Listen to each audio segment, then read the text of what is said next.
fill that information out for me, okay? Thank you. She was a single empty nester, making a new beginning. It's like your life restarts. She's making moves. Things are happening for her. A new city, a new job, and a new man. Things are going very well. He's just what she needs. She's successful. She's in love. Everything falls in place. But then she disappears without a trace. You coming home tonight or what? Call me when you get it. Have you heard anything from her? Yes, sir. Her SUV had been parked in the same spot, and that's what prompted him to call the police. But he isn't the only one worried. Her daughter hadn't heard from her in like 5 days. She was afraid something like this might happen. And the search for answers will reveal why. He served more than 20 years in prison. He had all these years to think about the mistakes that he had made. You just simply can't get away with murder anymore.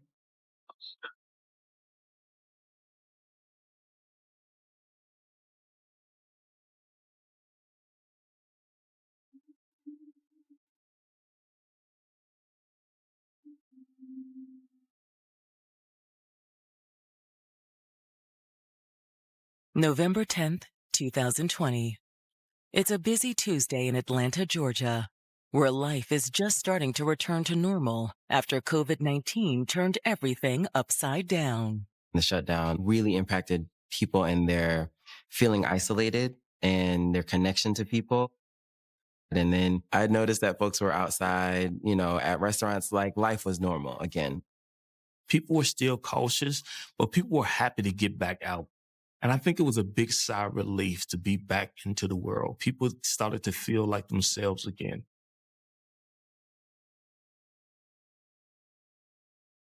But that afternoon, things still feel far from normal for Tracy Brock. Tracy's kind of worried about her mom. Your call has been forwarded to an automated Tracy, voice message who system. lives in Indiana, speaks to her mom, Sean Macklin, in Atlanta almost every day. I've been trying to reach you all weekend. She considered her mom kind of like her best friend. And now here we are in the pandemic, in the midst of it. She doesn't know what's happening. She can't get in touch with her mom. Call me. Love you.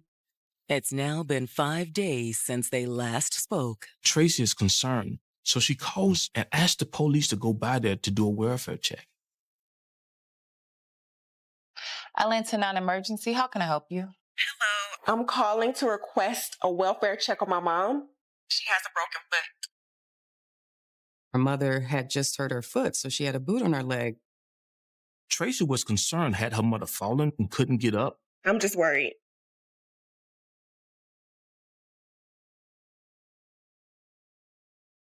"56-year-old Sean Macklin had spent most of her life serving others.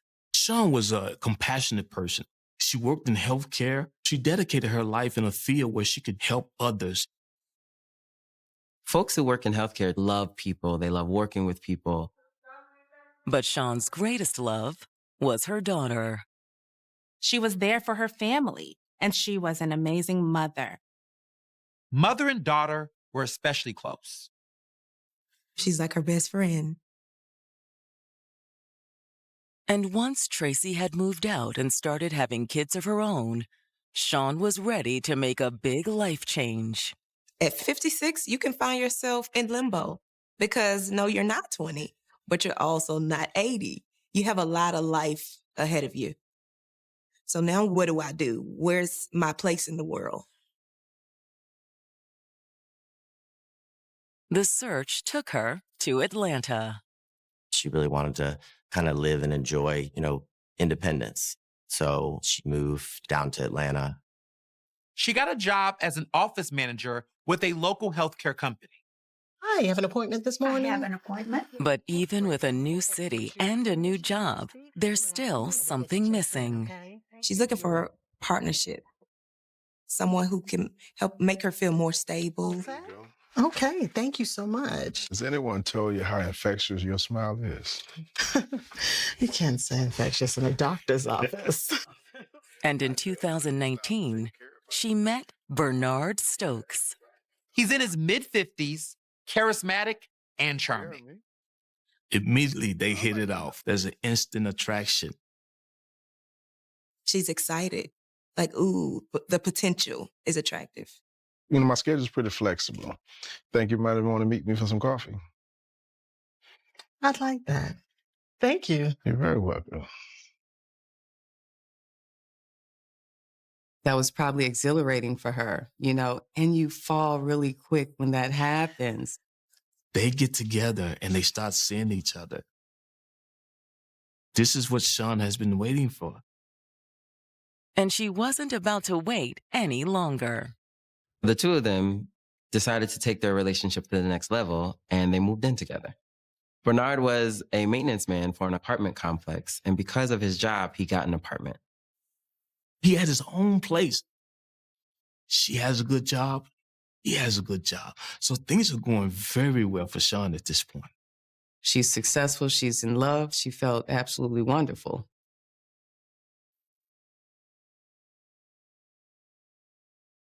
Okay. But now Sean's daughter has called the Atlanta police, worried about her mother. When she called, she said that they usually talk every single day, and she hadn't heard from her in like 5 days. I'm afraid she might have fallen. Her mother had recently fractured her foot and was wearing a boot on her leg. With this boot on her foot, it's probably more challenging to move. Her daughter said she would have checked on Sean in person, but she lives out of state. And with the pandemic still a threat, her travel options are limited.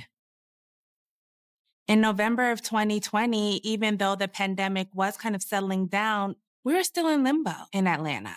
People were still dying because of COVID. It was still a very, very serious disease. Not being able to see loved ones, not being able to see friends. That whole social dynamic really caused people some stress and anxiety. No problem. We'll get someone right over there. Thank you. A welfare check is basically 911 dispatcher would dispatch an officer out to a location.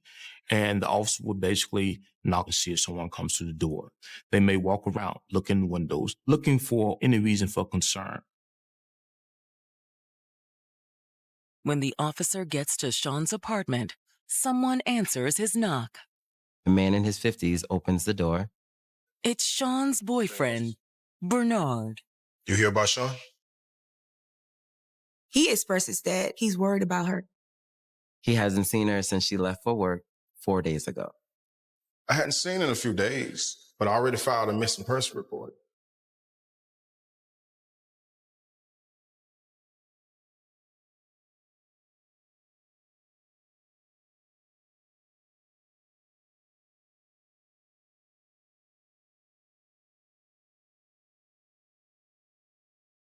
We'll get you checked in, okay? In Atlanta, Georgia, 56-year-old Sean Macklin was making the most of her newfound freedom. When you become an empty nester, it's like your life restarts. She was looking for a life where she can enjoy herself. And she'd found the perfect man to grow older with. He's charismatic, just what she needs now, someone to love on her. She's successful. She's in love. They were looking forward to building their future. I hadn't seen her in about 4 or 5 days. But now Atlanta police are at the couple's apartment after Sean's daughter asked for a welfare check. She hasn't heard from her mom. She speaks to her mom every single day. And when Sean's boyfriend Bernard comes to the door, he says he tried to report her missing. When was that? A couple of days ago. And that was the last time you saw her? It was a couple of days before that. He said that they had some personal issues going on. Issues? What type of issues? Hell, I just asked her to move out. He said that he and Sean were in the process of splitting up. He was given the apartment through his work, and so it was her who had to leave.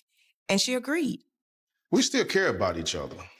But you know it's for the best. I found an apartment. He said that she actually was already packing her stuff and preparing to move.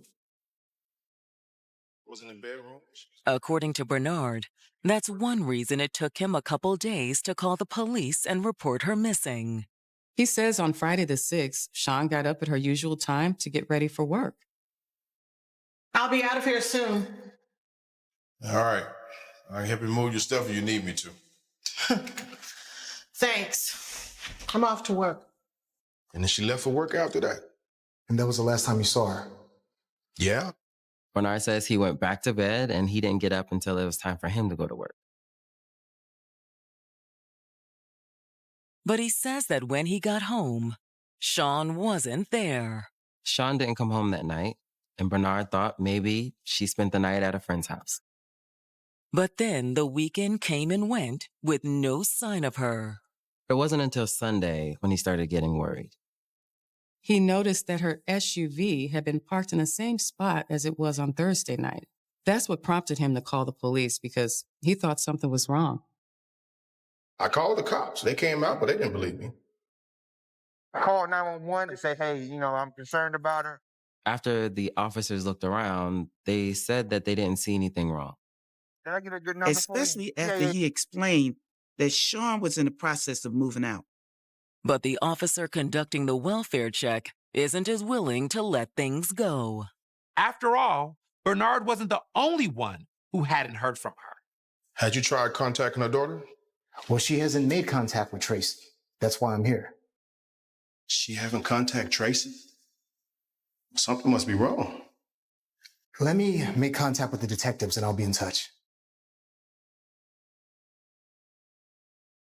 After talking to Bernard, the officer passes the information off to detectives. Got a possible missing person. First, he confirmed that he had called the police and attempted to report her missing.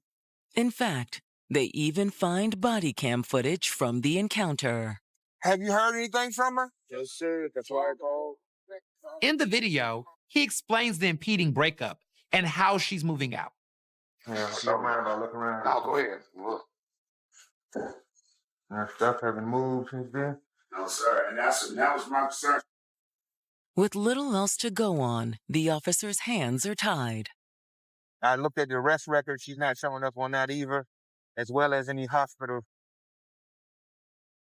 But based on what they've learned from Sean's daughter and Bernard, investigators certainly feel the situation merits a missing persons report. Yeah, that seems kind of strange. We'll take it from here. Thanks. Thanks, guys. The detectives started by issuing a subpoena for Sean's cell phone records. They know the phone records will show where she's been, if she's used the phone at all. It will ping her location. Then the detectives follow up at the doctor's office where Sean works. Hello, ma'am. Hi, hello, how are you? Her boss explains that everyone loves her. She's a joy to work with. She says that Sean is incredibly reliable and a hard worker. She also says that Sean rarely ever calls in sick. She always went to work on time. So it was very surprising and shocking when she didn't show up and didn't call. I tried to reach out to her Friday. Sean's manager said that they sent text messages during the morning hours and then stated they tried to call during the afternoon. But phone went straight to voicemail. She never called you back? No, which was really unlike her. So now detectives are curious. Did Sean talk much about her personal life at work? Her manager says that she was pretty private. That is, until recently. She started opening up about issues she was having with Bernard. They were going through a breakup. And according to her manager, Sean and Bernard were not on good terms. This contradicted what Bernard had told detectives. The manager also said that one big issue stood out. He was evicting her. Give me my phone!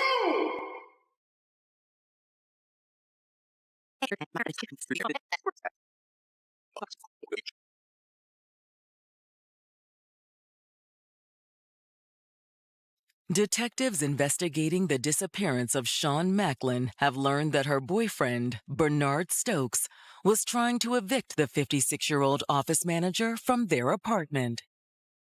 The breakup was not as amicable as Bernard had painted the picture. She was having with Bernard. Her manager actually stated Sean requested Monday off so that she can go to court to deal with the eviction. Which is one reason Sean's manager wasn't too worried when she didn't show up at work on Friday. I just thought she took off because, she was trying to find a place or something. But then she says she received a strange call at the office on Monday. Bernard called and asked for Sean. She thought it was strange that he would call her job looking for her when he knew that she was supposed to be in court with him. I had no idea she was missing. Well, thank you, ma'am, for your time. All right, thank you so much. All right, thank you. By the time detectives return to the station from Sean's workplace, the phone records they've requested are waiting for them. They noticed she hasn't made any outgoing calls since Thursday, the 5th. But there's several incoming calls, including calls from Bernard and Tracy. That alone will cause detectives some concern. However, the incoming call data does allow detectives to track Sean's movements. The phone companies can tell detectives what location or what tower that person was near. The phone pinged off of 2 towers. The first ping was an hour southwest of Atlanta, in the small town of Grantville. After it pinged in Grantville, it pinged again in Fairburn, Georgia. Now, Fairburn is halfway between Atlanta and Grantville. So it seems like Sean goes to Grantville and starts making her way back to Atlanta. And this was 7 hours after Bernard said that he last saw Sean. And after that, the phone went dead. It would be alarming if you're saying that the person is missing and then you see activity cease. But do the phone records mean something happened to Sean? Or that she'd even gone to Grantville? Someone else could have been in possession of the phone. Hoping for more information, the detectives contact Sean's daughter, Tracy. Hello? They asked if her mother knew anybody in Granville. I don't think so. She rarely knows anyone outside of work as far as I know. Why? Well, her phone pinged there recently. What? She was already worried about her mom, and now it's even more. She also told detectives that she's been doing a little digging on her own. She was able to log into her mom's emails. And what she found was troubling. There was no activity since the 5th. There were several important emails that she didn't answer, and one was an approval for a new apartment. The message was never opened. Based on the phone activity and the unopened emails, the detectives believe Sean went off the grid sometime Friday. Detectives asked Tracy, was there anyone who would want to harm your mom? And that's when she said she was afraid something like this might happen. What do you mean? Well, I didn't want to say anything to begin with because I was hoping it was nothing. But now, Sean's daughter reveals the awful truth. Bernard was actually abusive towards her mother. Are you sure? Well, that's what she said. Tracy says it started when her mother became suspicious of Bernard. Where he's working as a maintenance man. He'll be in their houses for hours. So Miss Macklin would sometimes find it interesting that these women would want to cook for him. Wanted him to come by just to check. Sean went through Bernard's phone looking for other women's messages and texts. And it turned out that her suspicions may have been justified. He was talking to another woman. The hell are you doing? And when Sean confronted Bernard about it, he turned violent. Give me my phone. Give me my phone. Tracy says that he actually broke Sean's arms. Give me my phone! And allegedly, the boot that she had on her foot was also because of him. Did you ever witness him being violent? No, Have you ever heard him threaten her? not exactly.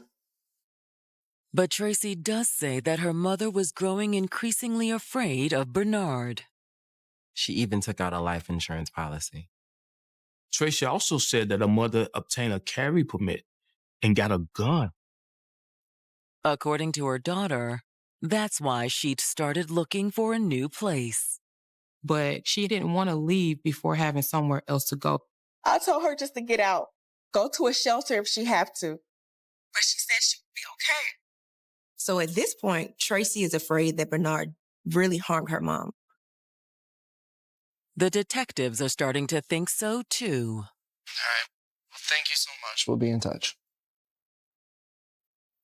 When they look into his background, they realize that there had been domestic calls made several times to the apartment. Now, when police were called to come to Sean's and Bernard's house, they were all verbal arguments. There isn't any evidence of physical abuse, including the injuries that Tracy claims her mom sustained. But does that mean that what Sean told her daughter isn't true? Domestic violence happens behind closed doors and not always is reported. And in instances where the police will come, nothing will happen because the abuser is so good at hiding and disguising what is actually going on. However, there are some things that Bernard can't hide from the detectives. He has a litany of charges. But what is most shocking is that in 1992, he was convicted of murder.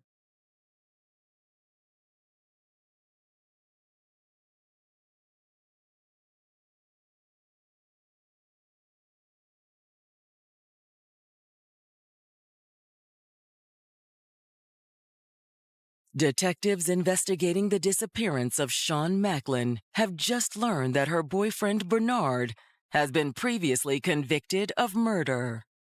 In the 1992 murder, he killed his roommate. At first, he says he murdered his roommate out of self-defense, thinking that the roommate was an intruder. He told an entire story, how he heard noise, he grabbed a gun, and shot this person by mistake. It might have worked, if not for one thing. I'm leaving. Y'all need my money. I don't have your money. I'm leaving. You're not leaving, going anywhere. How you gonna try to make you? His roommate had a feeling that he was going to do something to him.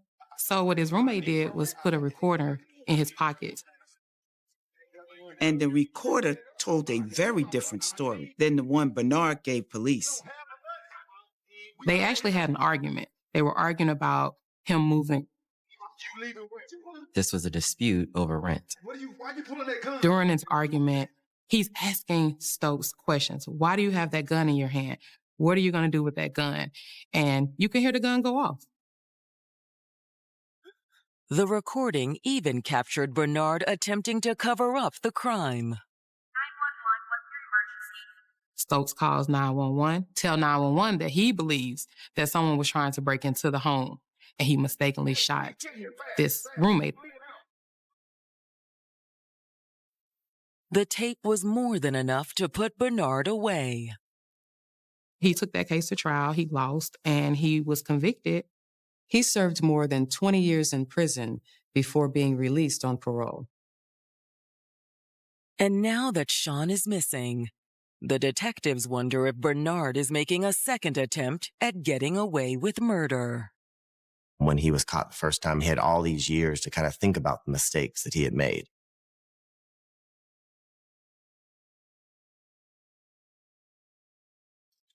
After uncovering Bernard's prior conviction, the detectives reach out to his parole officer. His PO says that since he's been released, he has been mild-mannered and he's trying to get his life together. The parole officer also says that Sean knew about his past. Sean was aware of this murder, and she was trying to help him. She had a loving heart. She wanted to see him succeed. That says a lot about her personality, right? She may have just believed in him, or maybe she wanted really to believe in love that bad to where she would kind of look past even murder. But had her faith in Bernard ended up costing Sean her life? Just because Bernard's parole officer speaks highly of him does not mean that he would not kill again. Hoping to find out, the detectives head to Bernard's apartment with a search warrant. How's it going? We got a warrant to search your apartment. When detectives confront Bernard, he doesn't shy away from his criminal background, nor does he shy away from the domestic calls. But he does say that Sean was the instigator. She's jealous. She's controlling.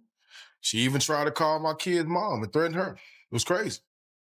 He definitely tried to make himself into the victim. According to Bernard, that's why they were splitting up. He said he just got tired of Sean's jealousy. So He just wanted her to leave.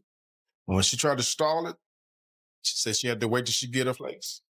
That's why he had no choice but to file the eviction. The detectives have their doubts, though. Eviction wasn't the only way to get rid of Sean. So she just left. Yeah. And I'm not lying about her. Look here. He tells detectives he has a video, and you can see how Sean was.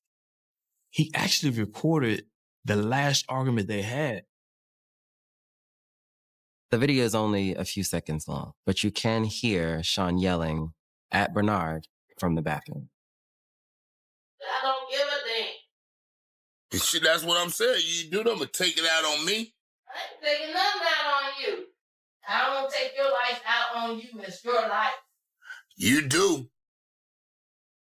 And Bernard explains that this is a clear indication that she was alive and well the morning of her disappearance. He says this happened moments before she left for work. But is it the proof Bernard claims it is? And do you know where she went after she left? No. He told him it was none of his business since they were broken up. And he also says that he went back to sleep after she left for work on Friday morning. And he didn't leave the apartment until it was time for him to go to work, which was around 8 a.m. That's what Bernard claims, but the detectives aren't willing to take his word for it. Well, we're going to take a look around. Hang tight.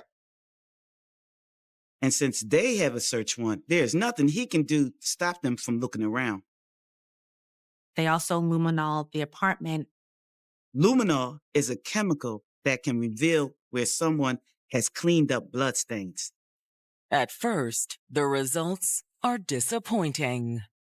That's until they get to the bathroom.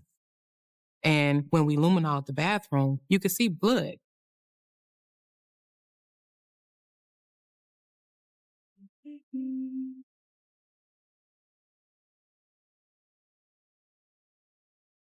Detectives investigating Sean Macklin's disappearance have just found evidence of blood in the apartment she shared with her boyfriend, Bernard Stokes.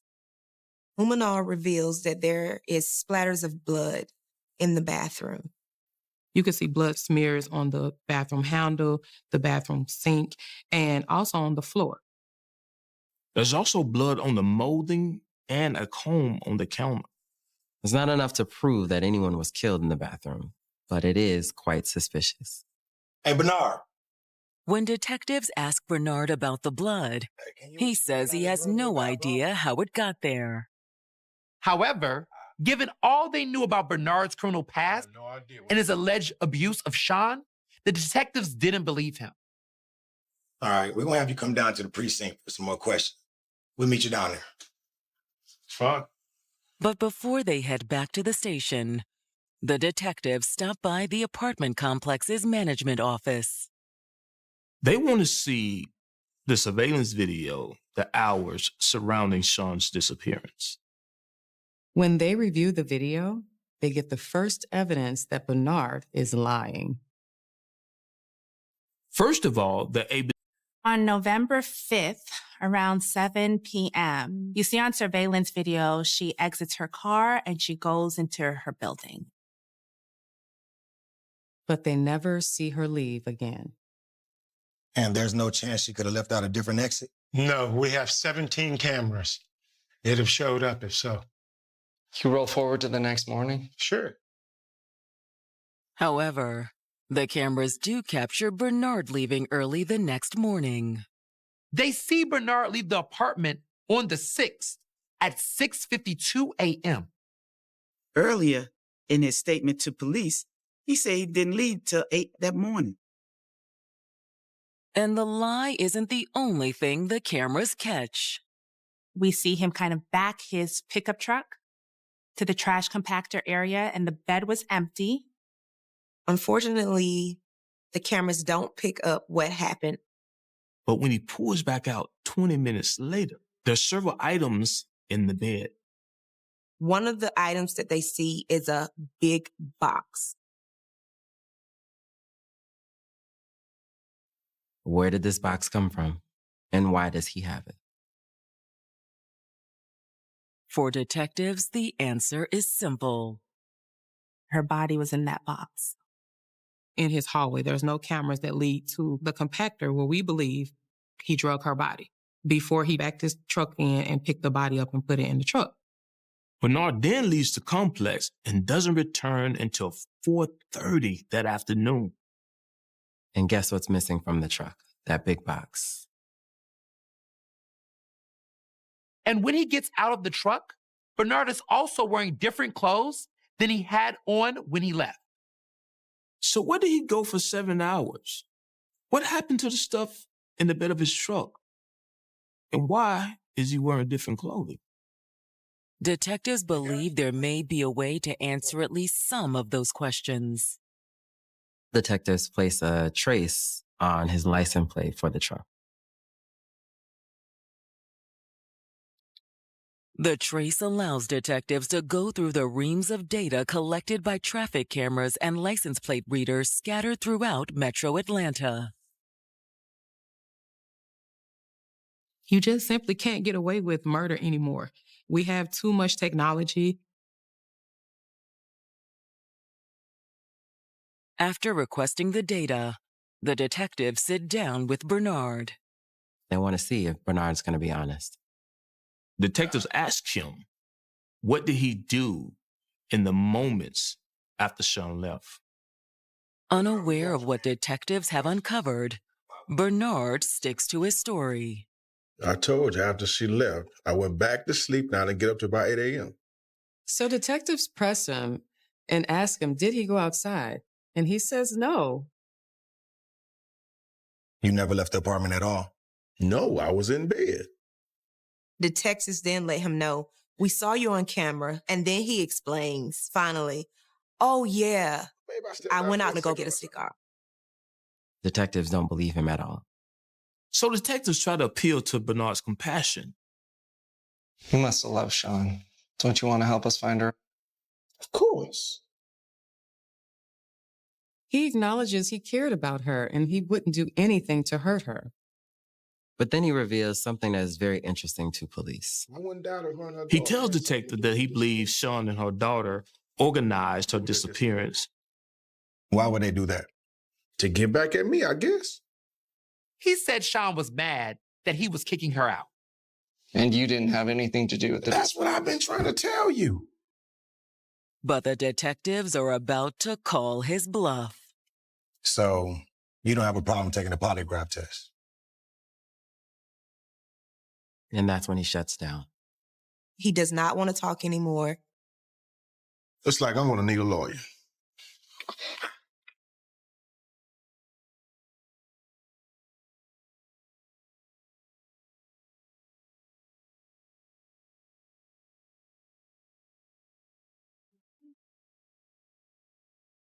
Suspected of killing his missing girlfriend, Sean Macklin, 57-year-old Bernard Stokes is now refusing to say more to detectives without an attorney. He stopped talking as soon as the detective suggested that he take a polygraph.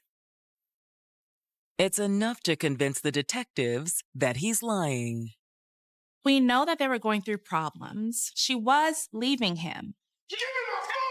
And so, as we know, an indicator of homicide is when the victim of the domestic violence finally decides to leave.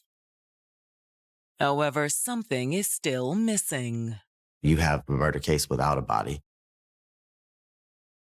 Which is why the detectives had high hopes for the license plate recognition data. And when they receive the results of the trace, they get a clear picture of where Bernard went the morning Sean disappeared. Bernard left Atlanta and headed to Grantville. Exactly where Sean's phone pinged. 2 hours later, he was recorded in College Park, a few miles from where Sean's phone last pinged. Then they pick up his truck in Riverdale at a store. Through surveillance, we watch him buy new men's clothes, going into the men's bathroom, changing those clothes from the clothes that he had on from when he left the apartment, and then throwing those clothes into the dumpster. But unfortunately, even with a detailed plot of Bernard's movements that day, detectives still come up short. They never found her body. Other than the hits of following him through the course of him driving throughout Georgia, we don't know what he did. That is something that's still a mystery to us. Bernard, stand up. Despite that, the detectives place Bernard under arrest for murder. Phone data, the license plate, the blood in the bathroom, and the surveillance video was enough evidence to make a good case. But without Sean's body, will it be enough for a conviction when Bernard goes on trial in October of 2023? These cases are often very hard to prosecute. That's a very difficult climb because you have jurors wondering, do you really know if this person is dead or not? I'll be out of here soon. When they lay out their case, the prosecutors contend that Bernard and Sean got into an argument because she was leaving him. She got approved for her apartment the day that we believe this disagreement happened. Mr. Stokes knew that. So you think you're just gonna move out? I thought that's what you wanted. It's possible that his goal in evicting Sean was another attempt at maintaining control. And when she did not beg for him back, when he lost that control, he couldn't take it. The prosecutors admit that they don't know exactly how he killed Sean.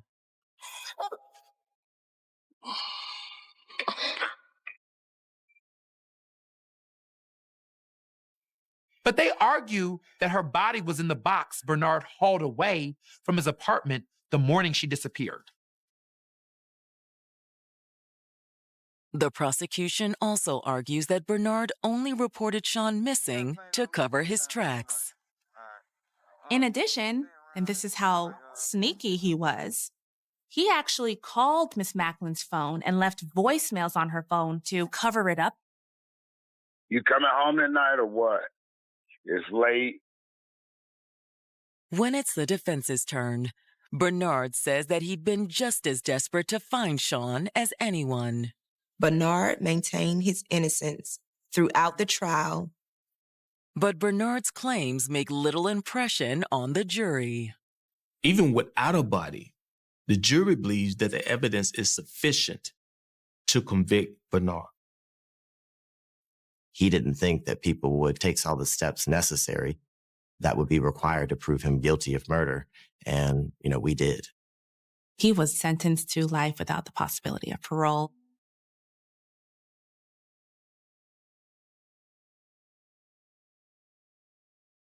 It's a welcome relief to those wanting to see Bernard off the streets. When the judge sentenced him to life without the possibility of parole, it was even better. Because we know that he doesn't even have a chance, like he did for the 1992 murder, to get out and hurt anyone else. But the prosecutors also see Sean's story as a warning to others. Something that stuck with me in this case was that she stayed because she wanted to wait until she was secure enough to leave. I wish she had left.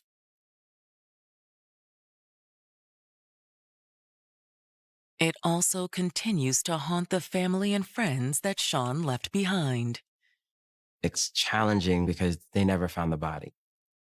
When we're thinking about grief, when we're thinking about closure, without having a body, having a memorial. It doesn't allow you to process your emotional experiences. And for her daughter, Sean's loss means that her children will grow up without their grandmother. Grief is tricky. It'll sneak up on you when you least expect it. So when grief comes out of nowhere, you flow with it. You process it. Find the different tools to help you connect to the loved one, to the memories, process your emotional experiences. That way you don't get stuck in the quicksand. Sean was a good woman who raised her daughter, who built a career and worked hard for herself. She thought she was lucky to find love again in her 50s, but instead, it ended her life.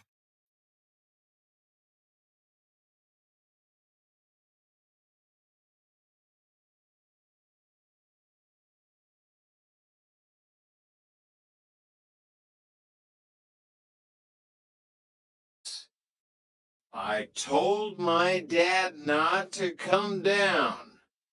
I was worried about contamination.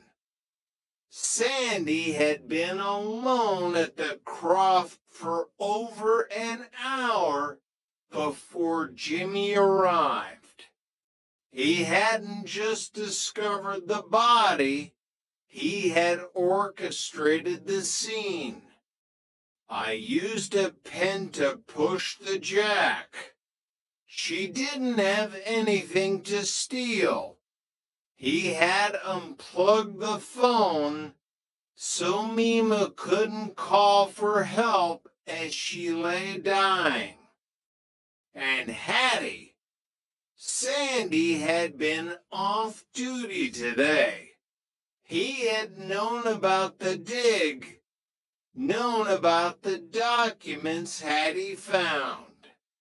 He had gone up there, taken Berglund's knife from the empty tent, and hunted her down in the bog to retrieve the journal that named his great-grandfather as a Nazi collaborator.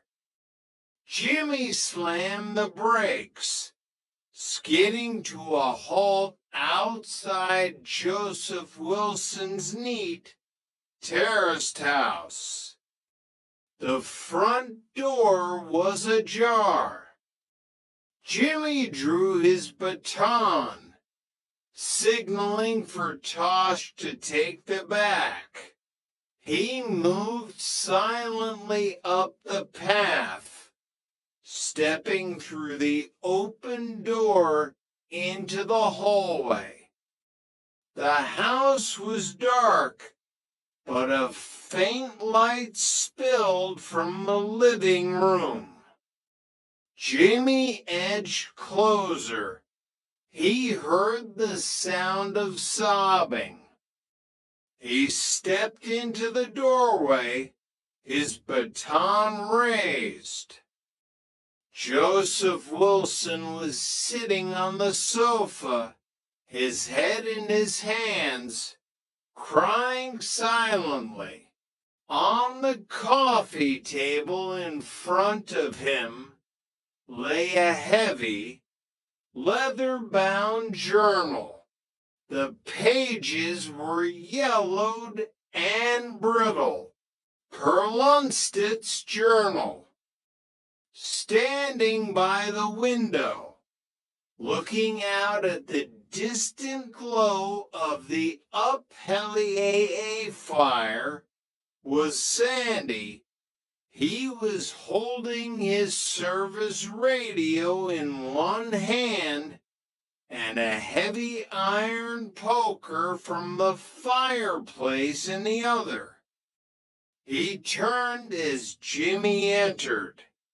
His young face was unrecognizable, twisted by grief, desperation, and a terrifying, cold resolve.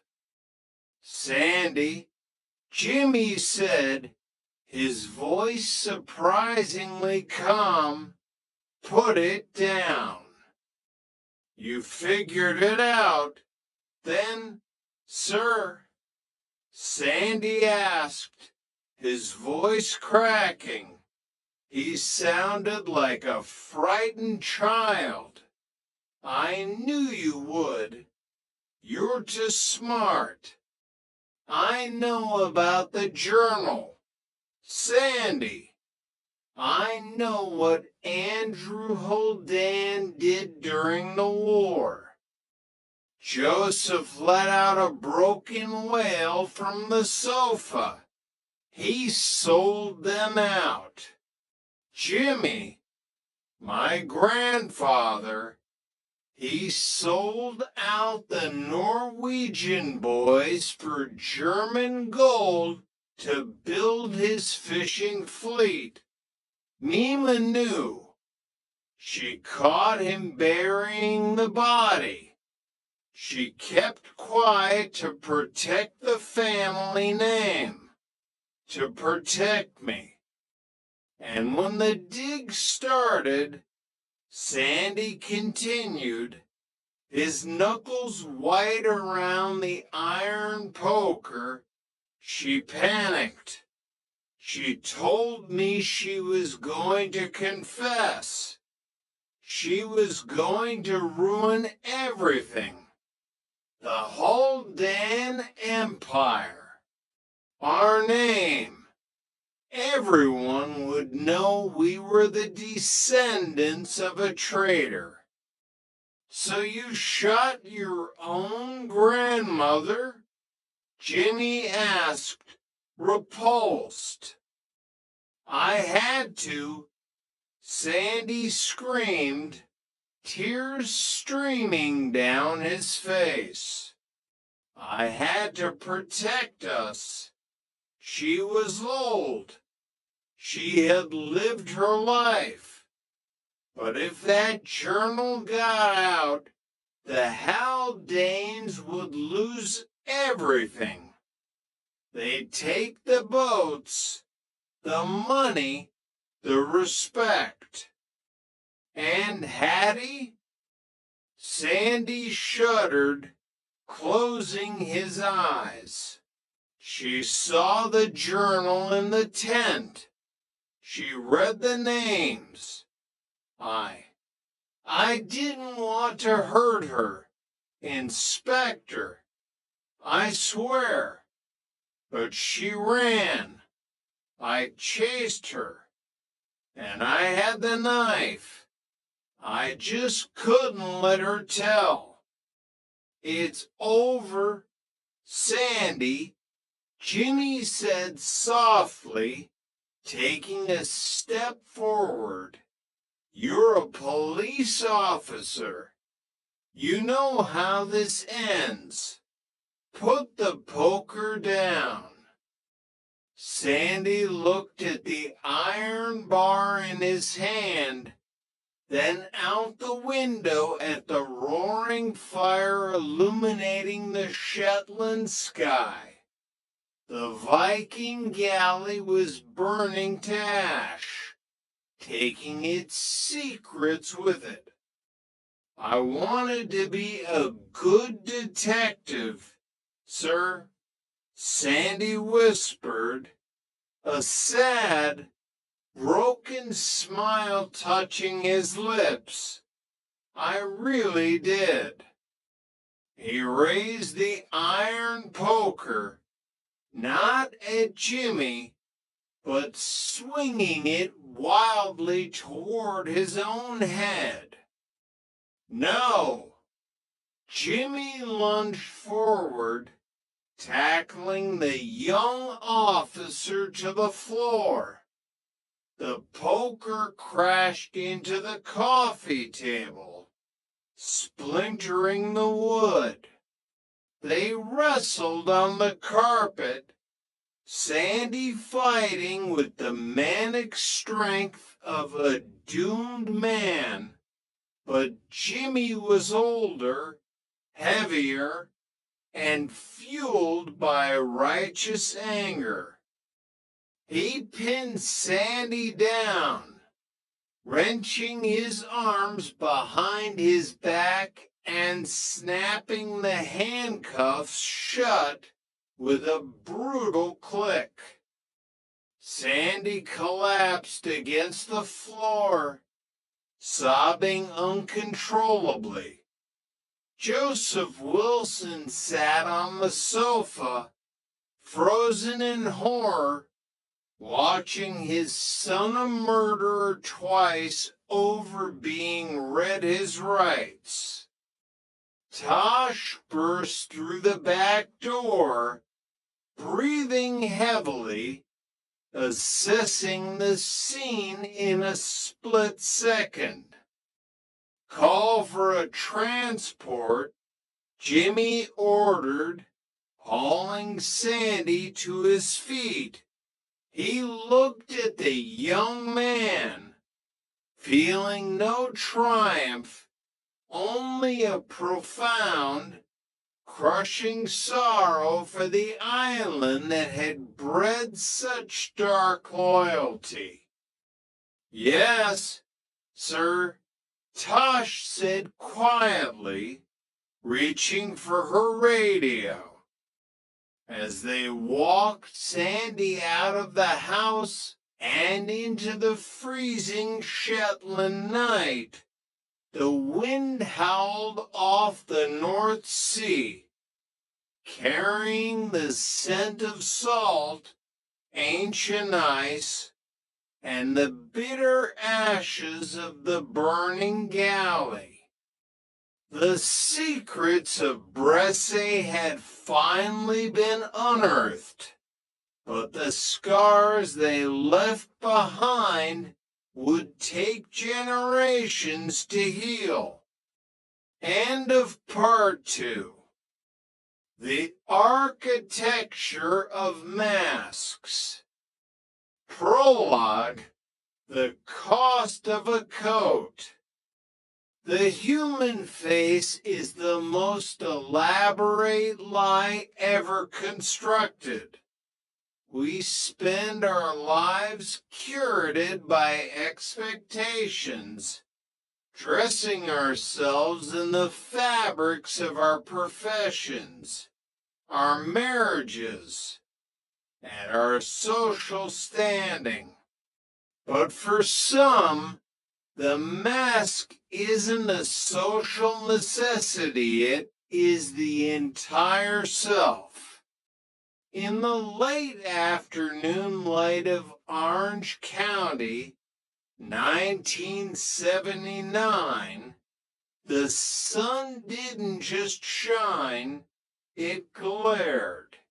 It bounced off the chrome of luxury cars and the glass of medical plazas, promising a version of the American dream that was as sterile as a surgical suite. Inside one of these suites, a man adjusted his stethoscope. He looked like a doctor. He spoke like a doctor. He even smelled of antiseptic and authority. But Gerald Barnbaum knew that if you peel back enough layers of a mask, eventually you find nothing but the cold, hard vacuum of a man who never existed. Chapter 1, The Clinic of Silence. Rick D'Alessandro was a man who believed in the tangible. He believed in blood pressure readings, the steady rhythm of a healthy heart, and the clear, unambiguous data of a lab report. As a physician's assistant, his job was to be the bridge between the patient's suffering and the doctor's wisdom. In 1979, that wisdom supposedly resided in Dr. Gerald Barnes. He was a charming man. Rick would later recall his voice carrying the weight of a decade's worth of hindsight. A little guy, but he filled a room.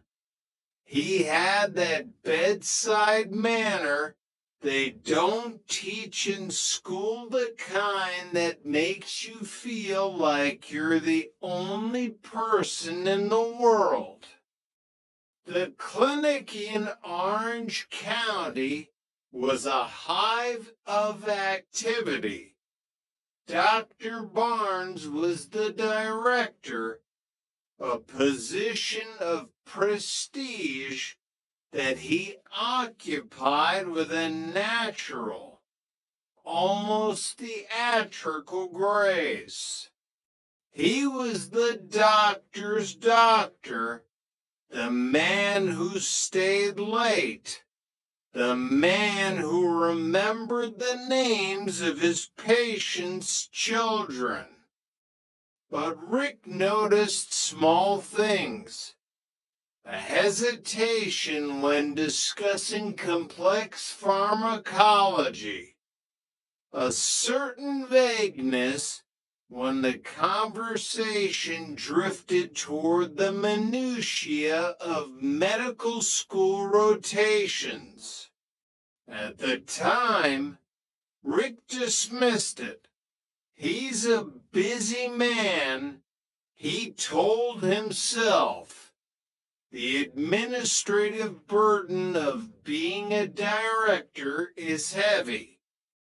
Then came the morning of December 26th, the day after Christmas.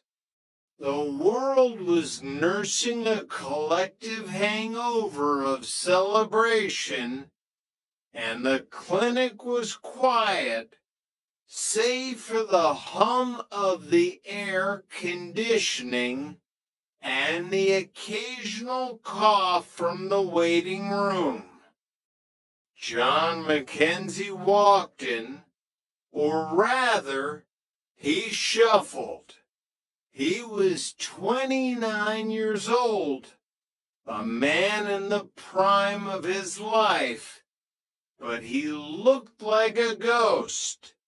His skin was the color of old parchment, and his eyes were sunken, darting around with a frantic, unfocused energy. I'm so thirsty, Rick, John whispered.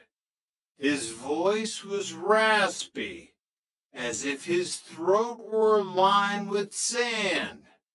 I drink, and it just goes through me. I'm dizzy. The room won't stay still. Rick performed the intake. Extreme weight loss, polyuria, polydipsia, the classic triad. To a trained eye, the red flags were waving violently. He ushered John into the exam room where Dr. Barnes waited. Dizziness, A. The doctor said, his voice a soothing baritone. He patted John on the shoulder. Probably just a touch of vertigo. A little inner imbalance. It's been a stressful season.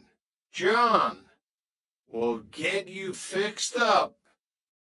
Rick watched as Barnes scribbled a prescription for an anti-vertigo medication. No immediate finger stick for blood sugar.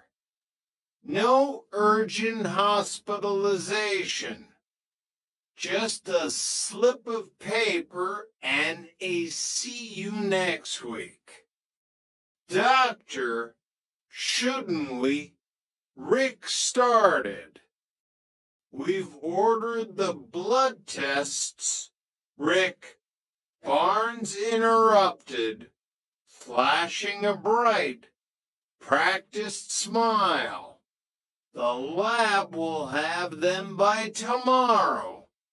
Let the man go home and rest. It's the holidays.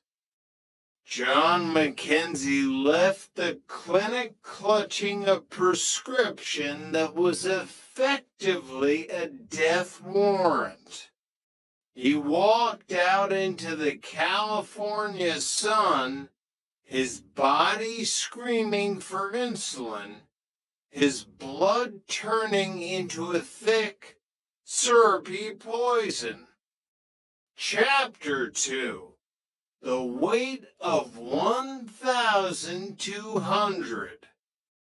The next day, the clinic felt different. The air was heavy.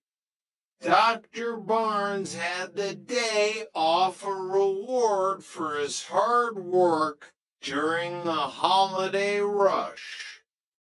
The lab results arrived in a manila envelope. Rick opened it, his heart skipping a beat as he scanned the numbers. He looked for the glucose line. He expected to see a high number, perhaps 200 or 300. The number on the page was 1,200. In the medical world, a blood sugar of 1,200 isn't just a high reading. It is an emergency of the highest order. It is the threshold of a diabetic coma. It is the body's internal systems failing in real time. My God, Rick whispered. He didn't wait. He didn't call the director. He grabbed the phone and started dialing. He called John's home, no answer. He called John's ex-wife. His emergency contacts, nothing. A cold dread began to pool in Rick's stomach. I need a wellness check for John Mackenzie, Rick told the dispatcher at the Garden Grove Police Department. This is a medical emergency. He could be dead or dying. The police arrived at John's apartment an hour later. The silence behind the door was absolute. When they kicked it in, they found him in the kitchen. He was lying on the linoleum, his hand outstretched toward a glass of water he never reached. In his other hand was the prescription for the vertigo pills, the useless scraps of paper given to him by a man of science. John Mackenzie was dead. He was 29 years old. He left behind a 4-year-old daughter named Jill, who would spend the rest of her life wondering why her father never came home from the doctor. Chapter 3, The Actors Resume. Grief is a powerful catalyst. For Rick D'Alessandro, the grief for John Mackenzie quickly curdled into a sharp, piercing suspicion. How could a medical director miss a 1,200 blood sugar? How could a man with a medical degree treat a dying diabetic with vertigo pills? Rick sat in his office, the clinic now feeling like a house of mirrors. He picked up the phone and called the medical board in Sacramento. I'd like to verify the credentials of Dr. Gerald Barnes, he said. One moment, the clerk replied. We have a Gerald Barnes, orthopedic surgeon, practicing in Stockton. Stockton. Rick frowned. That's 400 miles away. This Dr. Barnes is a GP in Orange County. Would you like us to fax his identification photo? When the fax machine began to work and spit out the grainy image, Rick felt the world tilt. The man in the photo was older, with different features, a different jawline. It was a face he had never seen in his life. The man he had been working for, the man who had just treated John Mackenzie, was not Gerald Barnes. The investigation that followed unraveled a lie of staggering proportions.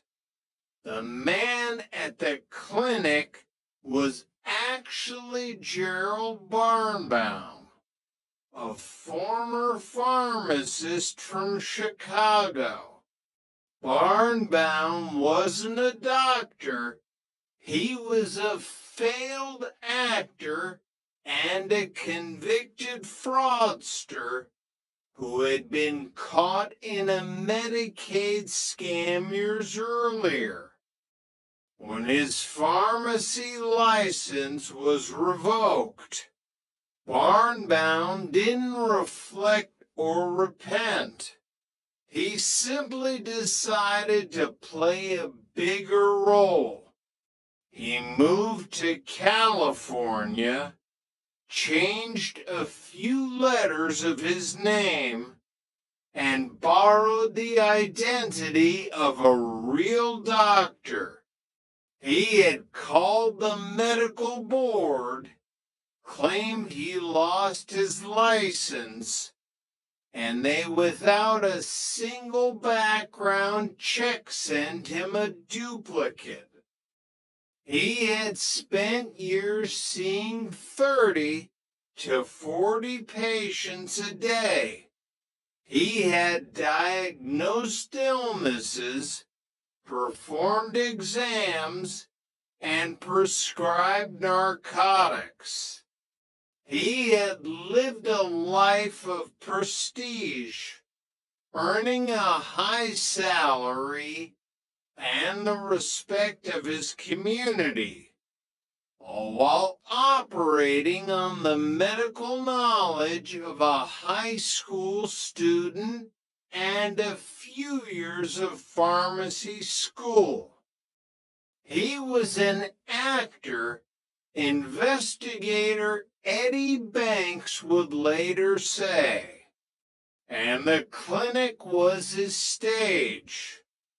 Every patient was an audience member, and his performance was so good that even the experts didn't look behind the curtain. On August 8th, 1980, the curtain finally fell. Gerald Barnbaum was arrested. He didn't look like a killer. He looked like a likable little guy who had made a mistake. But the state of California didn't see a mistake. They saw manslaughter. Chapter 4, The Interstate Shadow.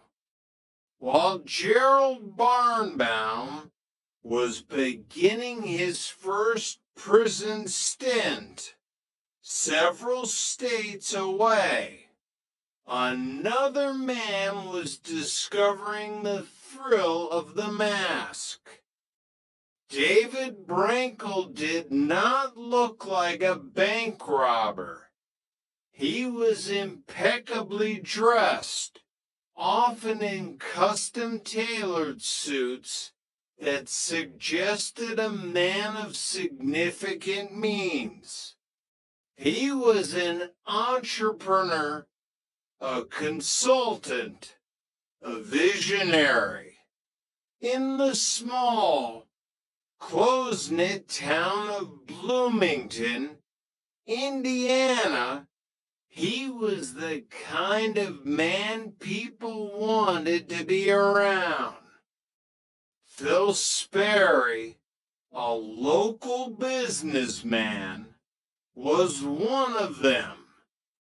He was smooth, Phil remembered. He had an answer for everything. He rented an office from us, claimed he was starting an architectural and construction firm called ACR. He talked about big projects, city planning, the future. But David Brankel's future wasn't built on blueprints and bricks. It was built on the interstate. Brankel lived a life of compartmentalized geography. In one town, he was the devoted father and husband. In another, he was the dashing boyfriend to a waitress named Donna. And on the highways that connected them, he was the interstate bankmart bandit. His method was a masterpiece of efficiency. He didn't hit the massive, high-security banks in city centers. He targeted the small branches inside grocery stores and bankmarts. They were usually staffed by younger, less experienced tellers. They were located near major highway on-ramps.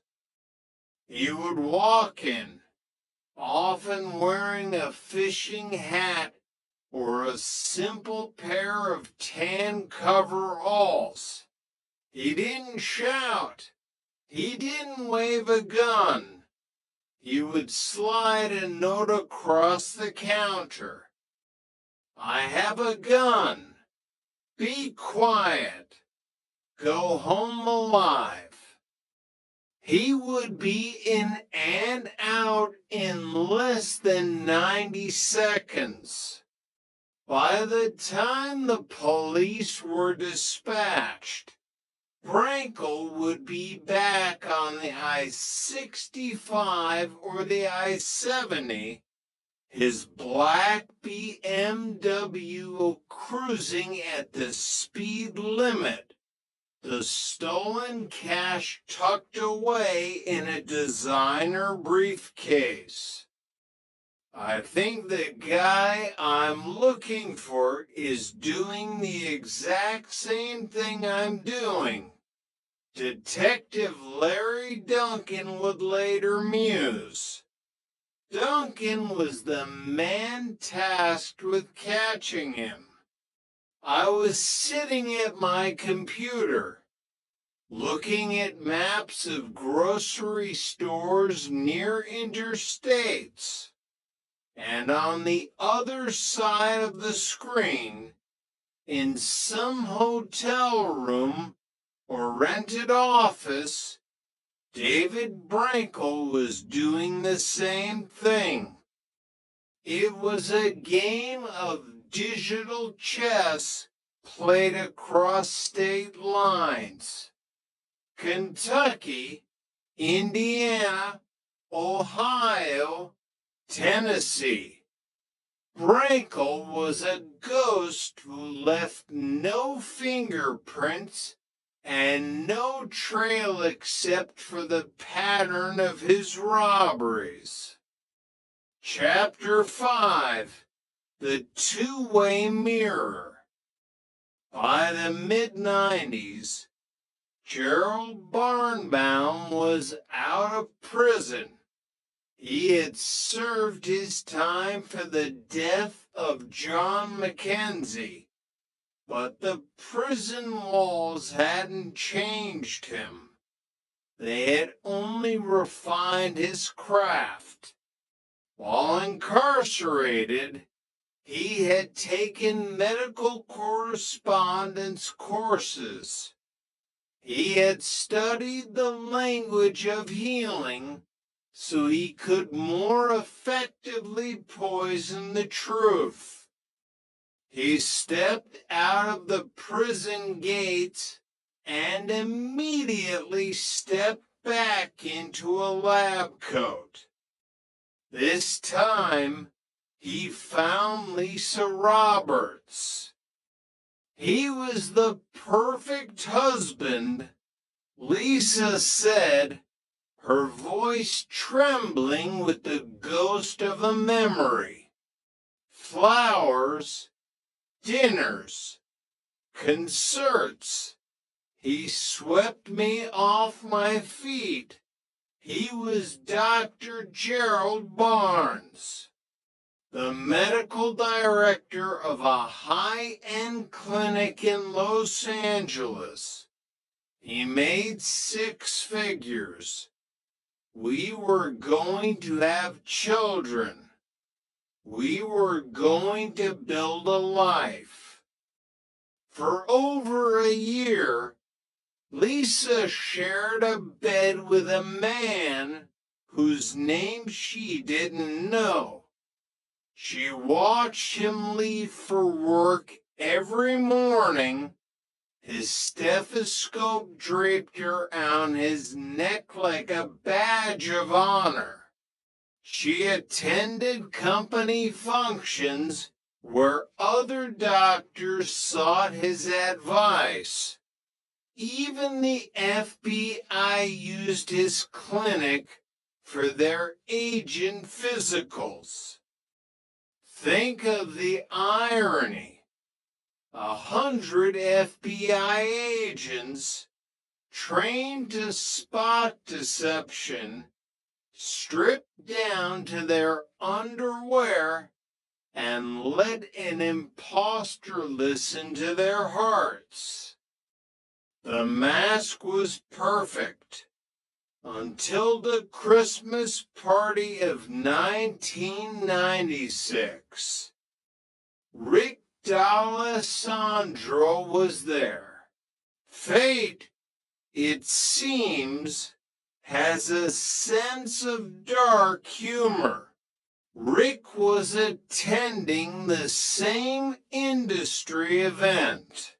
He was checking in at the desk when he saw a man across the room.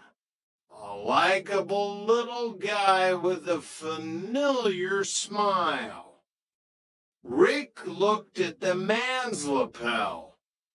The name tag read, "Hi, I'm Dr. Barnes. The blood drained from Rick's face. You've got to be kidding me, he whispered. He walked over. The music was playing something festive and bright. The air smelled of expensive cologne and champagne. Hi, Rick, the imposter said, not missing a beat. His voice was as cool as the ice in his drink. How are you doing? Well, Gerald, Rick replied, his voice shaking with fury. I'm not doing too well, because you're doing the same thing you did in the 70s. You're a fraud. Barnbaum didn't panic. He didn't run. He leaned in, his eyes soft and pleading. Rick, you don't understand. This is all just a big mistake. I can go home and get the paperwork. I can prove everything. Then go get it, the clinic supervisor said, having overheard the exchange. Barnbaum walked out the door. He didn't go home for paperwork. He went into the night, disappearing into the neon labyrinth of Los Angeles. But the FBI was no longer his patient. They were his hunters. Chapter 6, The Art of the Escape. David Brankel was also beginning to feel the heat.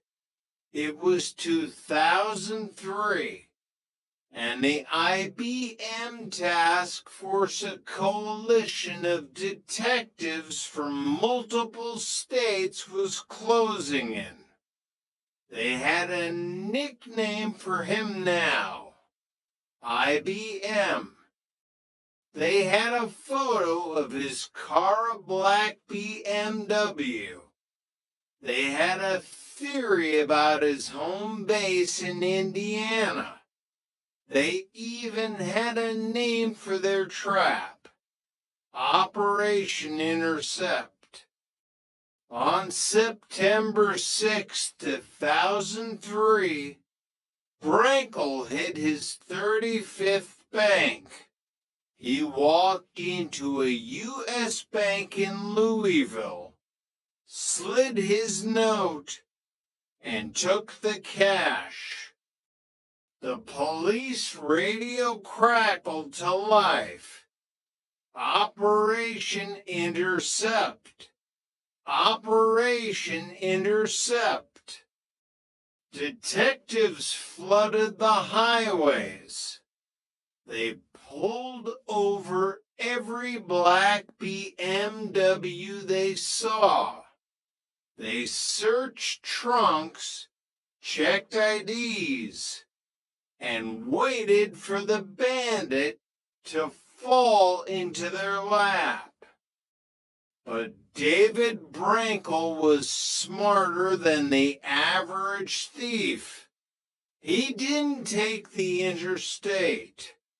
He knew the police would be watching the veins of the city, so he took the back roads, the winding rural paths where the only witnesses were the cornfields and the crows.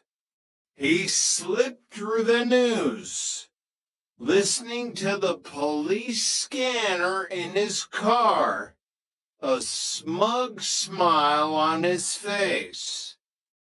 He was listening to us Detective Duncan said he was one step ahead because he had no conscience to slow him down. Brankle returned to his safe zone. In Vincennes, he was a consultant for the Logan family who were building a pet store empire. He sat at their dinner table, played with their children, and took their money for consultation fees.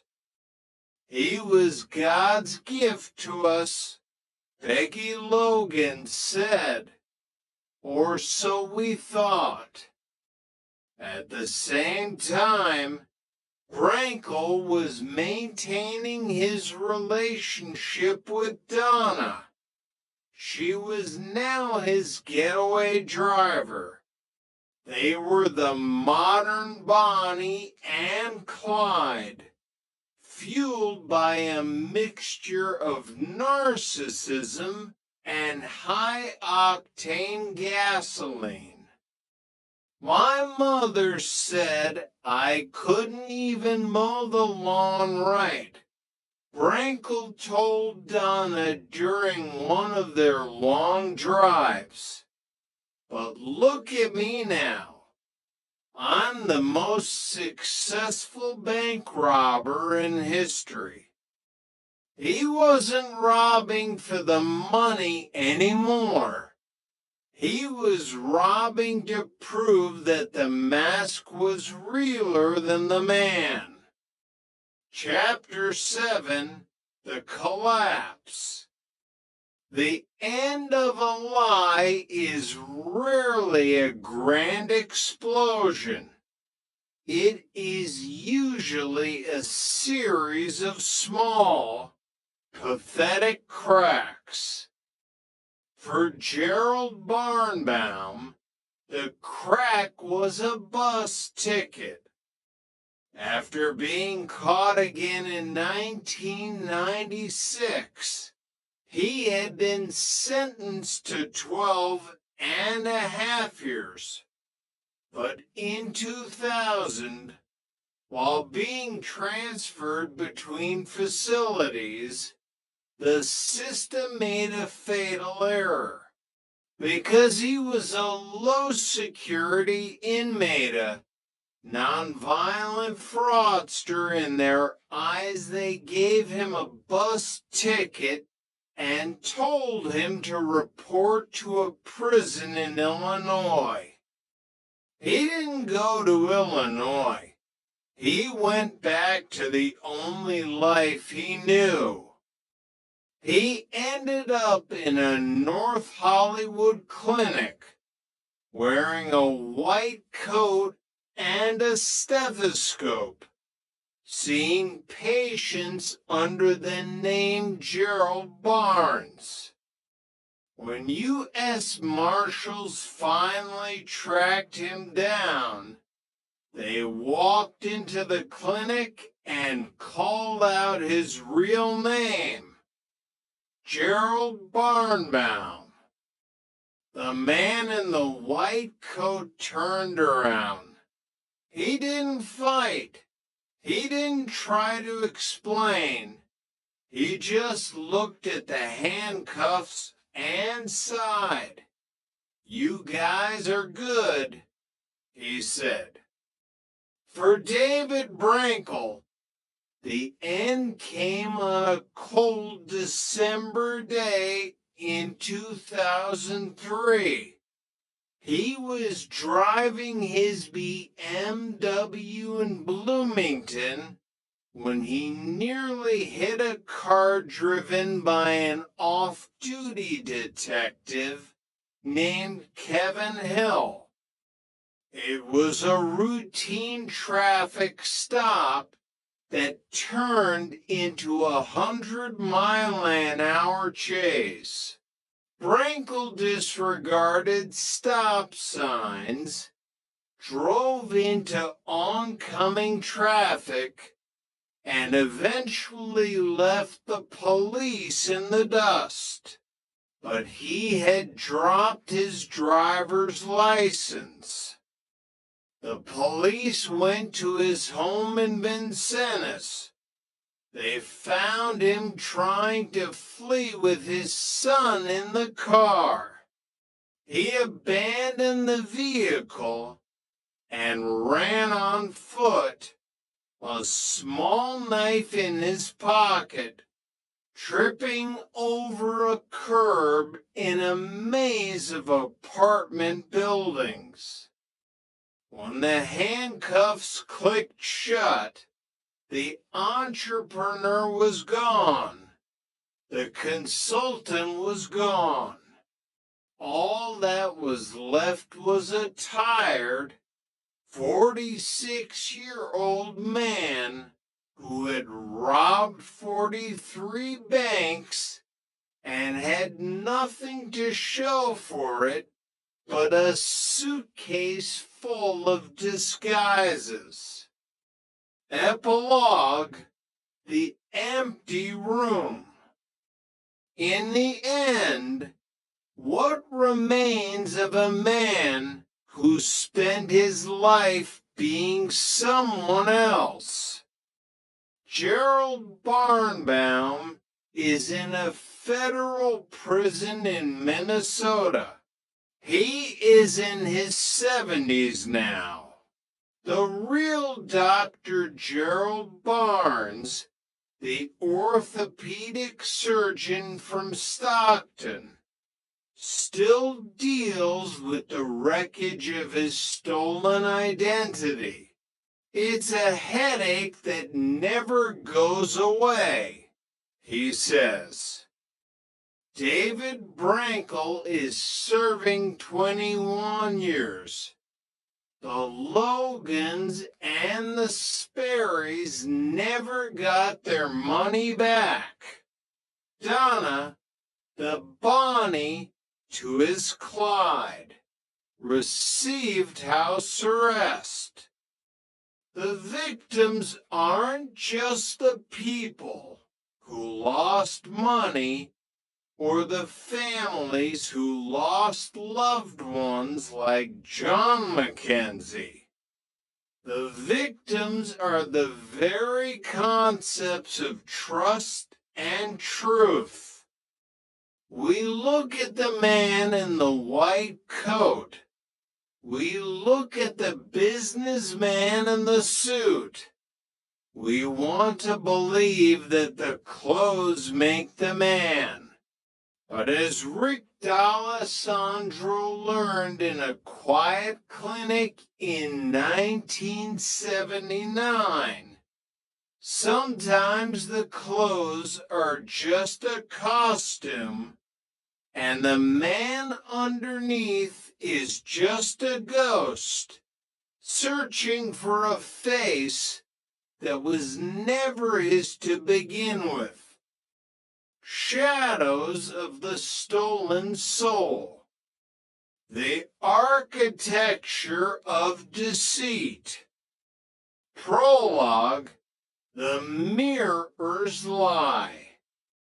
In the quiet, suburban sprawl of late 70s California, identity was a currency that few thought to verify. People were who they said they were. A handshake was a contract, and a white lab coat was an altar. Gerald Barnbaum understood this better than anyone. He didn't just want to be a doctor. He wanted the reverence of being one. He wanted the hush that fell over a room when he entered, the way people leaned in to hear his pronouncements, and the steady, unquestioned flow of authority. He was an actor who had found his ultimate stage, and the patients were an audience who paid with their lives. Miles away, and years later, David Brankel would find a different stage.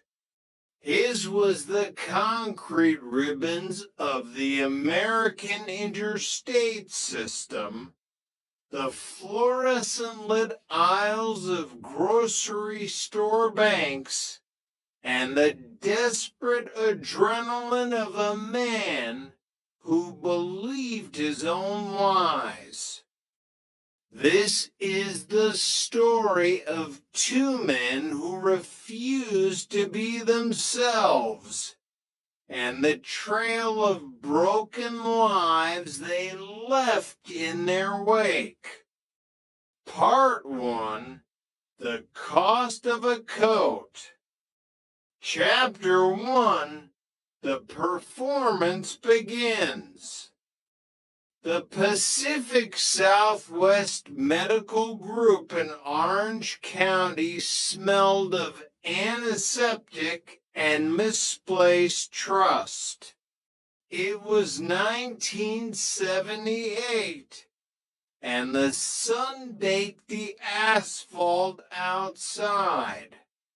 But inside, the air-conditioned cool offered a sanctuary for the sick.